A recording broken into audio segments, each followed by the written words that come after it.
اور چند دن پہلے کسی نے ایک کلپ بھیجا جس کے اندر محمد علی انجینئر صاحب مرزا نے کہا ہے کہ اگر کوئی شخص اپنے علم کی بنیاد پر بھی صحابہ کو کافر ڈکلیئر کر دے تو ہم اس کی تکفیر نہیں کر سکتے۔ آج کی ڈیٹ میں بھی اگر کوئی کسی صحابی کو اپنے علم کی بنیاد پہ کافر بھی ڈکلیئر کر دے، وہ یہ سمجھے کہ میرے نزدیک وہ کافر تھا، تو اس سے یہ نہیں ہوگا کہ ہم اس کی تکفیر کریں گے۔ اگر کسی ہستی کا کوئی انکار کر دیتا ہے، سیدنا ابوبکر، عمر، عثمان و علی یا کسی بھی اور بڑی سے بڑی ہستی کا، تو یہ کفر اسلام کا مسئلہ نہیں ہوگا۔ اور پھر نام لے کر شخصیات کا کہ ابوبکر صدیق، عمر فاروق، عثمان غنی اور حضرت علی حیدر کرار رضوان اللہ تعالی علیہ مجمعین، ان جیسی شخصیات کا بھی کوئی انکار کر دے تو یہ کفر اسلام کا مسئلہ نہیں ہے۔ تو اتنے بڑے بنیادی عقیدے کا انکار کر کے، اتنے بڑے بنیادی عقیدے کو چھیڑ کر کہہ رہے ہیں کہ اسلام اور کفر کا مسئلہ نہیں ہے۔ اگر افضلیت غیر افضلیت کی بات ہوتی تو کبھی گفتگو نہ کرتا۔ حضرت ابوبکر صدیق رضی اللہ عنہ کی صحابیت کا منکر، قرآن کی نص کا منکر ہے۔ قرآن میں اللہ نے کہا ہے اذ یقول لصاحبہ لا تحزن ان اللہ معنا۔ ابوبکر صدیق کو اللہ نے قرآن میں صحابیت کا ٹائٹل دیا ہے۔ اب جو ابوبکر صدیق کی صحابیت کا انکار کر دے وہ قرآن کی نص کا منکر ہے، اور قرآن کی نص کا منکر دائرہ اسلام سے خارج ہو جاتا ہے۔ اب اتنا بڑا عقیدے کا بگاڑ دینا کہ صحابہ کی تکفیر کرنے والا بھی مسلمان ہے اور اس کا ایمان ختم نہیں ہوتا۔ صحابہ تو معیار ایمان ہے۔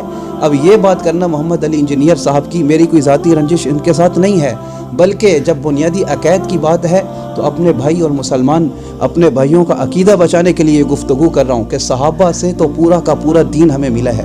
اللہ نے قرآن میں صحابہ کی مدح بیان کی ہے۔ محمد الرسول اللہ والذین معہ اشداء علی الکفار رحماء بینہم تراہم رکعا سجدا یبتغون فضلا من اللہ ورضوانا سیماہم فی وجوہہم من اثر السجود ذالک مثلہم فی التوراۃ ومثلہم فی الانجیل۔ اس آیت میں امام المفسرین امام قرطبی رحمۃ اللہ علیہ لکھتے ہیں کہ والذین معہ کہہ کر اللہ نے سارے کے سارے صحابہ کا ذکر کر کے صحابہ کی مدح اور شان بیان کی ہے اور صحابہ کی تعدیل کی ہے۔ اب اگر کوئی شخص صحابہ کی تکفیر کرے یا صحابہ کی ذم بیان کرے تو قرآن کی ان آیات نصوص کے ساتھ اس کا ٹکراؤ ہے۔ قرآن کی اس نصوص کا منکر ٹھہرے گا کہ اللہ تو اس قرآن میں صحابہ کی مدح بیان کرتے ہیں، صحابہ کی شان بیان کر رہے ہیں، اور کوئی اٹھ کر یہ کہتے صحابہ کے اوپر تبرہ کرے یا صحابہ کی ذم بیان کرے تو اس قرآن کی ان نصوص کا منکر ہوگا۔ اللہ نے قرآن میں کہا ہے کہ لقد رضی اللہ عن المؤمنین اذ یبایعونک تحت الشجرہ، کہ اللہ ان سب سے راضی ہو گیا جنہوں نے رضوان کے درخت کے نیچے اللہ کے نبی صلی اللہ علیہ وسلم کے ہاتھ پر بیعت کی تھی۔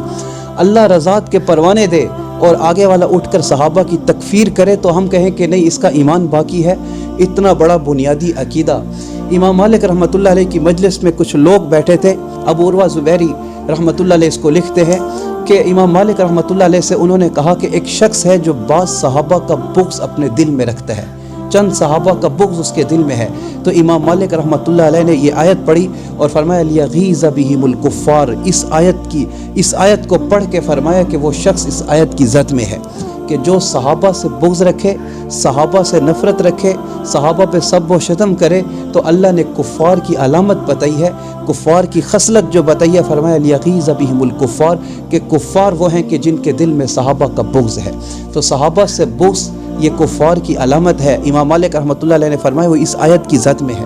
تو صحابہ جیسی عظیم شخصیات والسابقون الاولون من المہاجرین والانصار والذین اتبعوہم باحسان رضی اللہ عنہم ورضوا عنہ، اس آیت کو ذکر کرنے کے بعد علامہ ابن کثیر لکھتے ہیں کہ جو شخص یا ویلن، اور یہ الفاظ استعمال کیے ہیں کہ یا ویلن کہ بربادی ہے اس شخص کے لیے، یا ویلن ہلاکت ہے اس شخص کے لیے، یا ویلن عذاب علیم ہے اس شخص کے لیے، من ابغضہم جو صحابہ سے بغض رکھے، وسبہم جو صحابہ پہ سب و شتم کرے، او سب بعضہم یا بعض صحابہ چند صحابہ کے اوپر تنقید کرے، فأین ہؤلاء من الایمان بالقرآن، تو اس شخص کا پھر صحابہ پہ، اس شخص کا جو صحابہ پہ تبرہ کرتا ہے اس کا پھر قرآن پہ ایمان باقی نہیں رہ جاتا، کیونکہ پورا کا پورا قرآن صحابہ کی شان بیان کرے اور کوئی شخص صحابہ کی ذم بیان کرے تو قرآن پہ اس کا ایمان کہاں باقی رہ جائے گا۔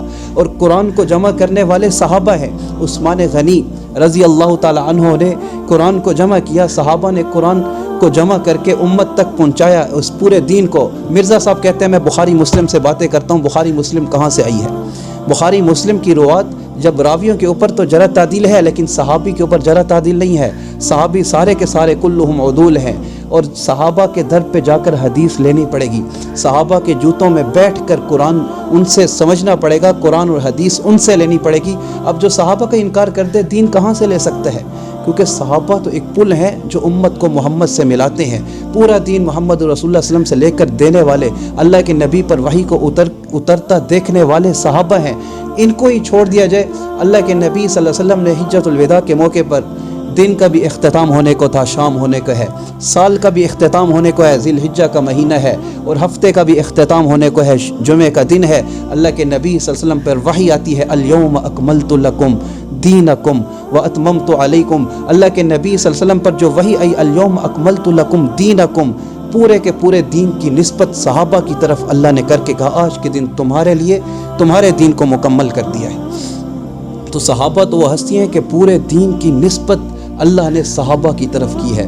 اب جو صحابہ کو ہی نہ مانے تو دیندار کیسے کہلائے گا؟ دین اس کے پاس کہاں سے آئے گا؟ پوری نسبت دین کی صحابہ کی طرف ہے.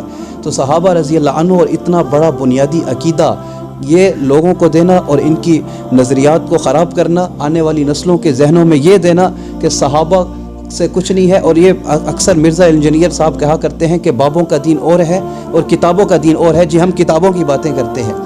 یہ جو کتاب ہے کیا لکھی لکھائی مرزا صاحب کے پاس آئی ہے؟ بخاری مسلم.